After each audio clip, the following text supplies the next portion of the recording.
दोस्तों, मेरा नाम राशिद ज़हीर है और आप देख रहे हैं online news India. Uttar Pradesh के मेरठ के मेडिकल कॉलेज में एक घटना कल सामने आई थी कि एक नवजात बच्चे को एक बंदा चुरा कर ले जा रहा था।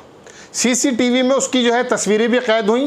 पुलिस ने बहुत तत्परता दिखाते हुए उसको पकड़ा। निकला कौन? बहुत हैरत से आप सुनेंगे, पुजारी का बेटा निकला।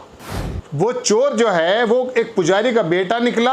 बच्चे को बेचने की नीयत से उसने उस बच्चे को चुराया था। जिसका बच्चा चुराया था उसके यहाँ किराएदार वो रहता था, कुछ काम करता नहीं है। इमेजिन इस बात को कीजिए कि अगर ये बंदा पुजारी का बेटा दीपक ना हो करके किसी मौलवी साहब का बेटा होता तो हालात क्या होते। इसी उत्तर प्रदेश मेरठ की जो घटना मैं आपको बता रहा हूँ, यहीं पर एक बंदे को इसलिए मार पीट कर बुरा हाल कर दिया, उस पर इल्ज़ाम लगाया कि ये रोटियों पर थूकता है। बाद में उसकी कलें खुली और फिर ऐसे इंसिडेंट और ज़्यादा निकले। सब्ज़ी बेचने वालों को भी कहा गया कि ये मुस्लिम में थूकते हैं। अब ये जो बच्चा चुराने वाला, इमेजिन करें, मैं आपको सीसीटीवी भी दिखाऊंगा, यहाँ के एसएसपी यानी कि उत्तर प्रदेश मेरठ के एसएसपी का बयान भी सुनाऊंगा और वो माँ बाप भी दिखाऊंगा जिनका वो बच्चा चोरी हुआ था।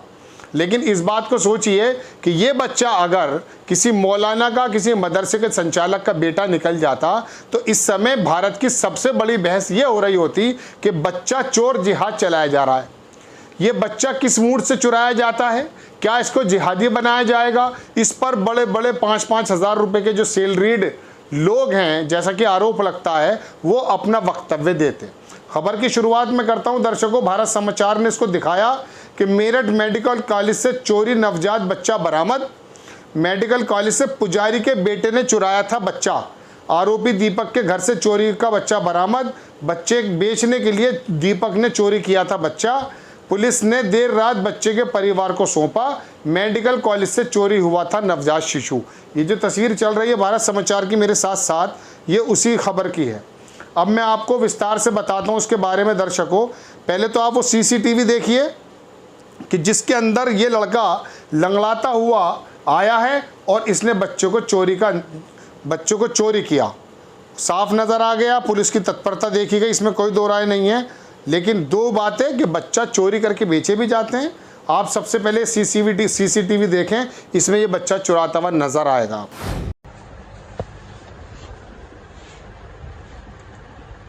ये छोटा हो जाएगा।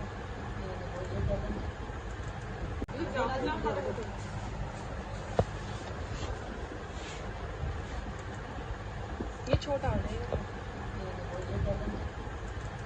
मैम इसको एक बार रोक दोगे? एक बार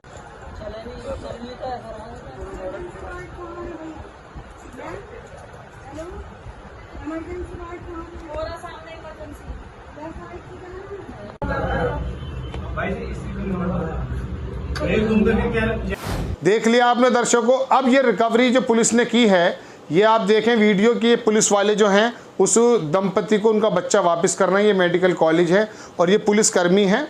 मैं सबसे पहले आपको यहाँ के एसएसपी का बयान सुनाता हूँ, जिन्होंने बताया कि ये लड़का थोड़ा आवारा किस्म का था और इसके बाप जो थे वो पुजारी थे। ये वीडियो भी देखें आप।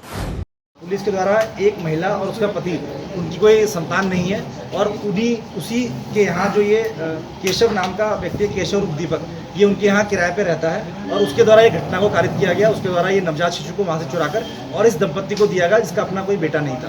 तो इस पूरे प्रकरण में अभी जो अभियुक्त है वो फरार है, मुख्य अभियुक्त जो फरार है, और इसमें जो पति पत्नी है उनको भी पुलिस के द्वारा अभी हिरासत में ले लिया गया है। और ये पूरे प्रकरण में छानबीन की जा रही है, क्या इनके द्वारा पैसे देकर या फिर किस कारण से इनके द्वारा ये किस तरह से ये बच्चे को बातचीत करके और केशव को इन्वॉल्व करके बच्चे को चुराया गया।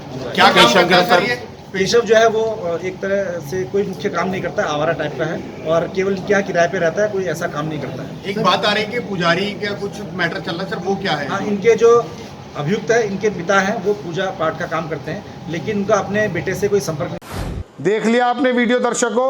अब मसला ये है कि सबसे पहली बात तो ये है कि इसके जहन में ये ख्याल कहाँ से आया। एसएसपी ने बताया कि वो कुछ काम धंधा नहीं करता है, आवारा किस्म का बंदा है।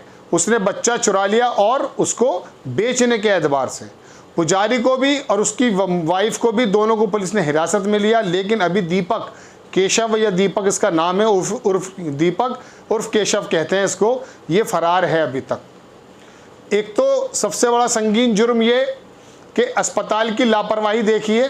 सरकारी मेडिकल कॉलेज की लापरवाही देखिए कि वहाँ से कोई बंदा आता है, किसी का बच्चा उठाता है और चुरा करके ले जाता है। वो तो सीसीटीवी का इतना ज़बरदस्त एकदम क्रेज है, हर जगह सीसीटीवी लगा हुआ है, इसकी वजह से भी पुलिस को बहुत जल्दी से केस खोलने में आसानी मिलती है। अब खबर सुनाने का मकसद दो विभत्स बातें कि क्या इतनी बेरोज़गारी फैल गई है, इतना ज़्यादा दिमागों के अंदर जो है बेरोज़गारी का इतना जो है जहर भर दिया गया है, या इतना ज़्यादा निकम्मापन अपने अंदर आ गया कि वो किसी के बच्चों को भी चुरा लेगा। वो आने वाले वक्त में समाज में किस तरह का काम करेगा, इसका तो सहज अंदाज़ा लगाइए आप। तस्वीर का दूसरा रुख ये है दर्शकों कि उम्मीद ये कीजिए कि अगर ये लड़का पुजारी का बेटा है, अगर किसी मौलवी का बेटा, जैसे मैंने शुरू में आपसे अर्ज़ किया है, अगर ये मौलवी का बेटा निकल जाता तो ये बताओ कि हिंदुस्तान में अब सबसे बड़ा चोर मुसलमान को कहा जाता या नहीं। ऐसी खबरें होती हैं जिसके अंदर भारतीय जनता पार्टी के कार्यकर्ता निकल आएँ या बाकी लोग निकल आएँ, उनको तो इतना दबा दिया जाता है। जैसा भी आपने देखा कि एक महिला ने अपने यहाँ नौकरानी को लेकर के कितनी ज़्यादा बदतमीज़ी की, भारतीय जनता पार्टी के सारे लिंक हटा दिए गए, सिर्फ इतना कहा कि पूर्व IAS की पत्नी। ऐसे ही ये पुजारी शब्द हट करके अगर मौलवी आ जाता तो अब तो पुजारी बताते हुए डर लग रहा है इनको, बड़े बड़े संस्थान भी इसको छापेंगे नहीं। लेकिन अगर ये मौलवी मौलाना मुस्लिम वर्ग का बंदा होता तो आप अंदाज़ा कर सकते हैं कि इस समय एक बहुत बड़ा बलबा हो चुका होता टीवी की जगत पर, और ये अंदाज़ा किया जाता और पुरानी फाइलें खोली जाती कि थूक जिहाद भी इन्होंने चलाया था। दर्शकों, बात यह है कि जुर्म तो जुर्म है, किसी का बेटा हो, किसी का बच्चा हो, नवजात शिशु, अगर वो चोरी हो, बहुत बड़ा जुर्म है। और उत्तर प्रदेश के मेरठ की पुलिस को ये अच्छा काम भी, उन्होंने गुड वर्क भी किया है कि बहुत जल्दी इसका पटापेक्ष कभी कर दिया। लेकिन मैं सवाल इस बात का खड़ा करता हूँ कि एक दिन के बच्चे को चुराने की और उसको ख़रीदारी करने की कौन से समाज को जन्म दे दिया है? किसने दिया इस समाज को जन्म कि किसी का बच्चा चुराया जाएगा और कोई ख़रीदने वाला भी उसको मौजूद होगा? और दूसरी बात यह कि वो प्रशासन और वो मेडिकल जो प्रशासन था वहाँ कितनी चूक थी। यही वजह है कि सरकारी व्यवस्थाएं जो है ना, ख़ास करके स्वास्थ्य में, उसके अंदर इसलिए लोग विश्वास नहीं करते। घास उगी हुई है, जगह जगह गंदगी है, वक्त पे डॉक्टर मौजूद नहीं है, केयर टेकर्स मौजूद नहीं है, नर्सेज हैं तो उनका बिहेवियर बहुत अच्छा नहीं है। तीसरी बात, ये खबर का एंगल मैंने आपको बताया कि दर्शकों कि अगर ये मौलवी का, मौलाना का, मुस्लिम का लड़का होता तो आज इतना बड़ा मसला पैदा हो चुका होता कि आप सब लोग टीवी से चिपक के देखते और अपने बच्चों को, हर एक मुस्लिम को देख के शायद बचाने की कोशिश कर रहे होते कि हमारा भी बच्चा कहीं चोरी ना हो जाए। दर्शकों, ऐसा परसेप्शन बना दिया गया, इसमें आम लोगों की या उन लोगों की गलती नहीं है जो कि डर गए। वरना कभी एक फिल्म आई थी देश प्रेमी, आपने देखा होगा, अमिताभ बच्चन की, उसमें एक गाना था कि हम आपस में लड़ बैठे तो देश को कौन संभालेगा। आपस के सब लोग साथ हुआ करते थे।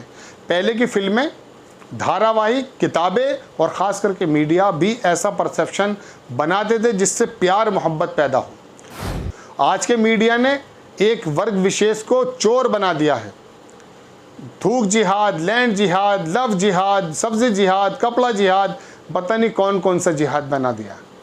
दर्शकों, उसकी वजह मालूम है क्या? उसकी वजह यह है कि राजनीति करनी है, एक वर्ग विशेष को बिल्कुल अलग थलग करके बाकी तमाम बड़े बहुसंख्यक वर्ग को एक इकट्ठा करना है। इसी वजह से इस खबर को बनाने का मेरे जहन में यह आया कि मैं आपको बता दूं कि ये वजह क्या है कि अगर ये जुर्म है, पुलिस ने पकड़ लिया उसको, उसके माँ बाप को पकड़ा जा चुका है, लेकिन ये पुजारी का बेटा, इतनी बड़ी खबर नहीं बन पा रही है मेन स्ट्रीम मीडिया में, क्योंकि पुजारियों के बारे में ऐसा कोई लंबा चौड़ा परसेप्शन बनाया नहीं गया है। लेकिन विशेष वर्ग और मुस्लिम समुदाय और मौलवी समुदाय और मदरसे को लेके जो परसेप्शन बना है, अगर सपोज खुदा ना करे अगर ये बच्चा जो है लड़का किसी मौलाना मुसलमान का होता तो हंगामा मच चुका होता। दरअसल खबर बनाने का मकसद था ये। बहरहाल बड़ी खबर कि उत्तर प्रदेश के अंदर एक नवजात शिशु को चुराया गया, पुलिस ने अपनी तत्परता दिखाते हुए उसको रिकवर कर लिया और अब वो लड़का पुजारी का बेटा निकला। पुलिस की पहुंच से दूर है, पुजारी और उसकी वाइफ को पकड़ लिया है, लेकिन अब वो भी जल्द ही पकड़ा जाएगा। आपको खबर कैसी लगी अपनी राय कमेंट्स बॉक्स में ज़रूर दीजिए।